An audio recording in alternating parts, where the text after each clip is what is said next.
on Virginia Outdoor Life. Find a fishing pot of gold at the end of the rainbow aboard the Miss Hatteras headboat. Plus sharks. They swim right along our beaches, but are they as dangerous as Hollywood would have us believe? Find out from the experts. Next on News Channel 3's Virginia Outdoor Life.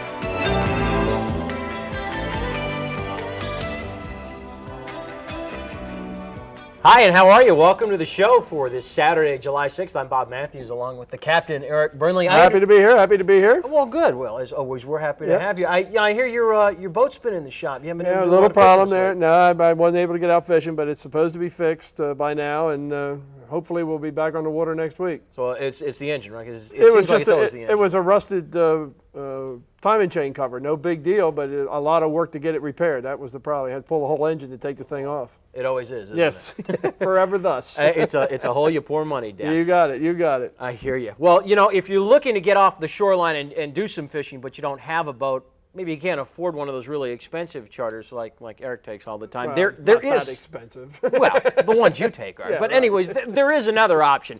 You can go out on a headboat, and of course, one of the most popular ones in this area is the Miss Hatteras, right? And a beautiful boat, one of the most beautiful headboats I've ever been on. I mean, the thing is maintained like a sport fisherman. Teak trim, beautiful padding in the cockpit there. It's just a gorgeous, gorgeous boat. And Captain Spurgis Stowe took us out, about 30 other people out from Odin's Dock in Hatteras for a great day of fishing.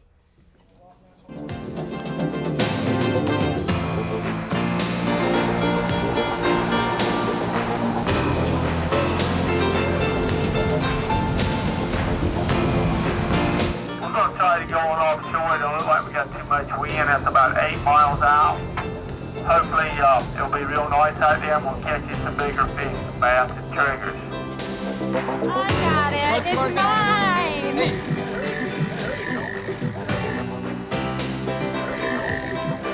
Star on a TV show. I can see you right now with Bill Dan. So what do you think?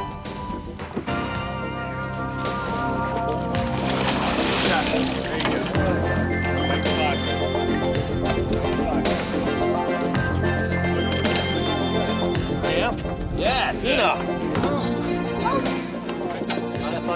There you go, cut it. Every year we make a plan to come down here, 8 of us, go on charter trips, party boats. 8 guys? 8 guys. Oh, yeah. okay, so you just come down to fish? Yeah, all basically. Right. All summer I've been fishing. Just getting out in the ocean in the sun, catching them, eating them. There you go. Get away. It's a good sport, and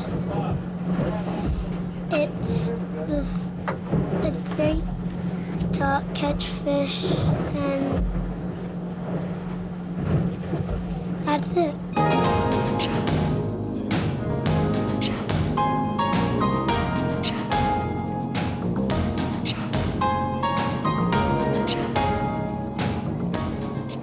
Good one. Good. Reel them in.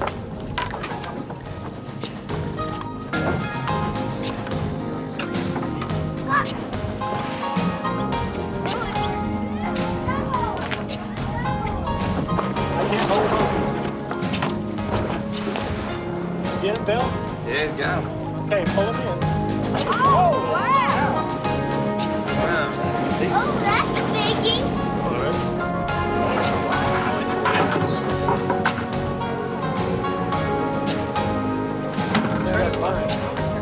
No, I got something. Whoa. I don't know.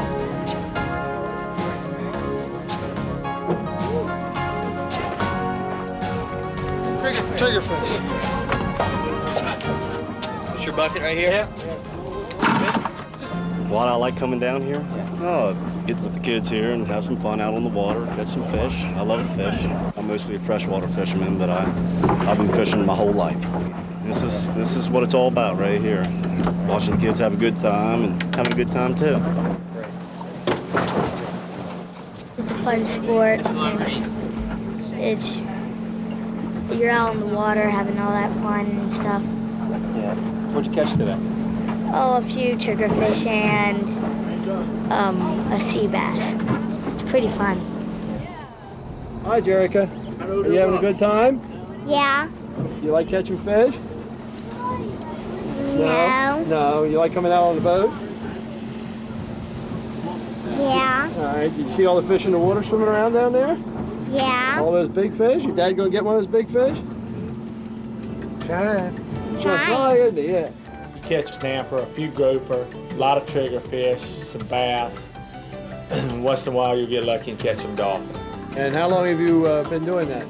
A lifetime. Is that all? All right. All right, nice little triggerfish.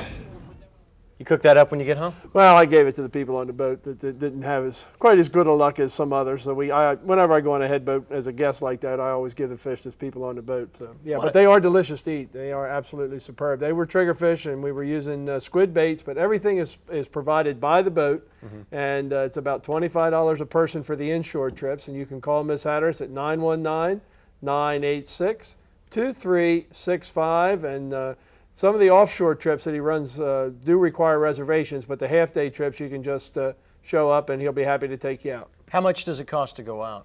That's $25 for the Okay. half-day, and I'm not sure what it is for the all-day trip. It may be $50 or $60 because they go way out in the Gulf Stream on the all-day trip. They leave much earlier. All right, sounds good. Well, hey, we got more fishing when we come back on Virginia Outdoor Life, but not for food or fun. No, we are going to go shark fishing for science right off Virginia Beach and learn about these scary creatures from one of the world's most renowned experts as Virginia Outdoor Life rolls on.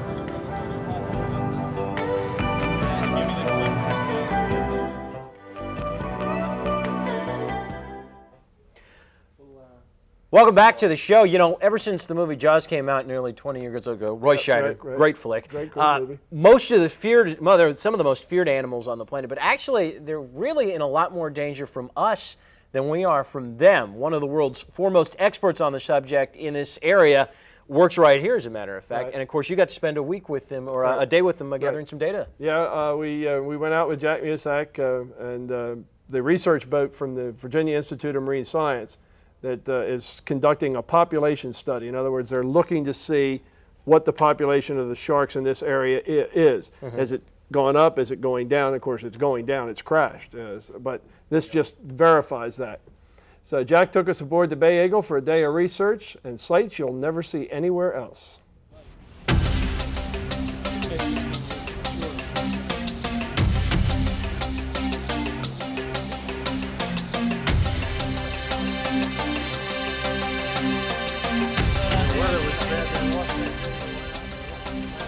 Today we've got two longline sets off of Virginia Beach here.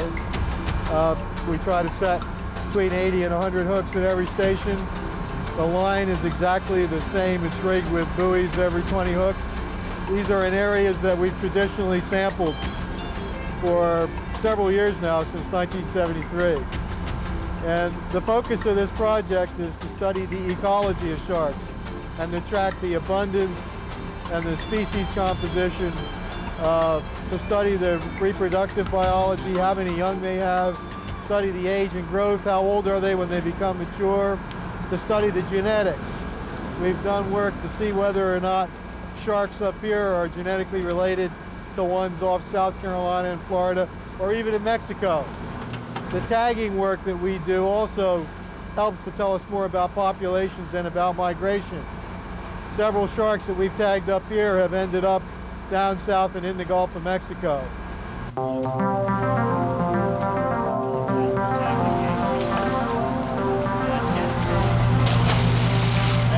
That sand tiger is probably around 5 years old. It's an immature.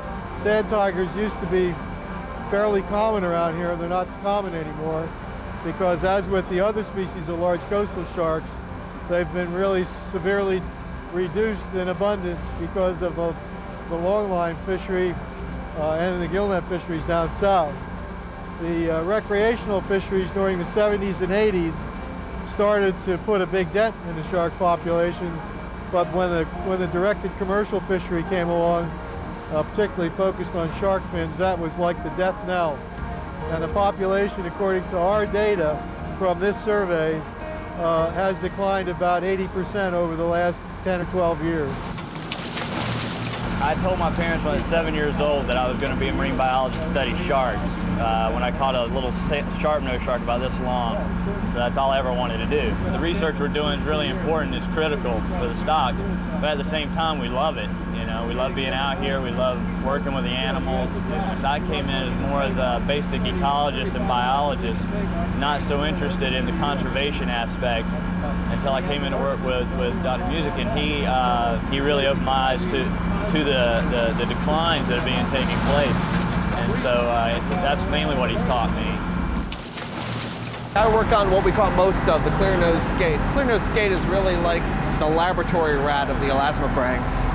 It's really hardy in controlled environments, so it performs as a good experimental model for sharks, skates, and rays. We're doing studies on aging biotechnology. We mentioned before on how we age the animals and produce growth curves, and we're trying to figure out different ways to elucidate growth rings that are laid down in the vertebrae, basically like rings on a tree. You can count the number of rings, you can age the animal. So what we're trying to do is use new stains and new technology to elucidate those, make them a little bit more visible. Basically, skates aren't really fished here in America, but actually there are plenty of fisheries in Ireland, and a lot of our work is geared towards improving those aging biotechnology methods so that they can use them as well. The skate that we catch here is the clear-nose skate. They don't have very much meat on them, and it's kind of a pain. It takes a lot of time to really process them, and that's why they really haven't gone over well here. The research that we were writing down over there basically was sex, size. For the sharks, we do two sizes. We do precaudal length, that's the snout to right before the base of the tail, and then total length, the snout to the edge of the tail with the tail pulled. It's called stretch total length. With the skates, we measure them in what's called disc width, basically wingspan. I myself have been into shark skates and rays ever since I was 4 years old, and I could never imagine doing anything else. Sharks are interesting from a biological standpoint. The fact that they are slow growing and they have so few young actually offers a challenge to management. So from a conservation standpoint, it's critical to have more information about them.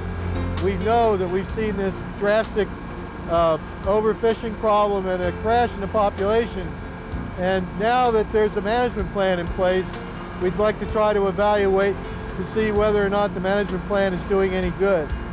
We need to cut back on the quota that the commercial fishery has right now to be able to allow these sharks to recover to the former levels of abundance.